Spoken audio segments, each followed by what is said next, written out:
Hello all. ఇప్పుడు నేనైతే tuition love story part 2 అయితే చెప్తున్నాను.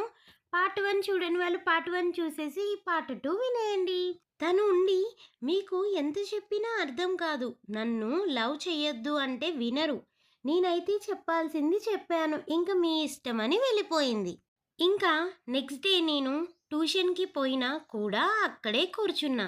ఈసారి కావాలనే తను వచ్చే వరకు అక్కడే కూర్చున్నా. తను వచ్చింది. నన్ను చూసి పట్టించుకోకుండా వెళ్ళిపోతూ ఉంది. ఇంకా కొంత దూరం వెళ్ళి తను మళ్ళీ రిటర్న్ వచ్చి నా పక్కన కూర్చుంది. తను ఉండి అసలు మీ ప్రాబ్లమ్ ఏంటి అండి? ఎందుకు ట్యూషన్‌కి రావడం లేదు అని అడిగింది.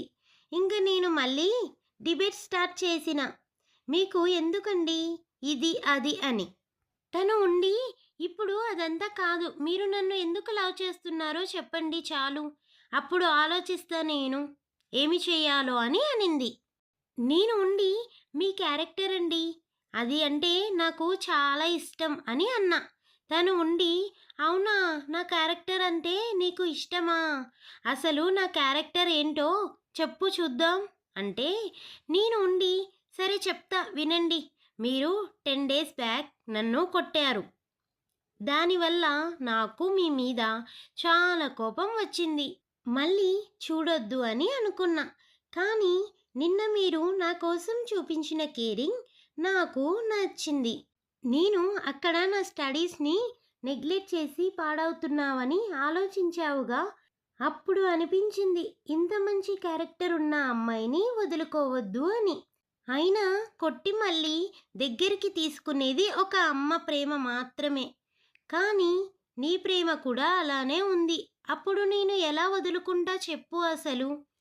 ఏ ఎదవ అయినా అమ్మలా ప్రేమించిన అమ్మాయిని అస్సలు వదులుకోడు. ఒకవేళ వాడు వదులుకుంటే వాడు నిజంగానే ఎదవ.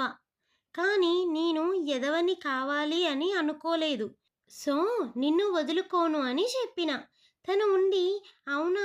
నీవు ఇదంతా నిన్న గమనించావు.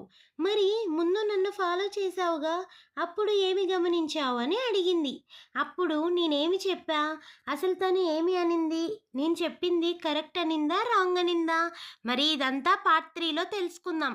నేను చేసిన ఈ సొరకాయ అప్పలు మీరు కూడా ట్రై చేయండి. చాలా చాలా యమ్మీగా ఉంటాయి. ఉంటాను.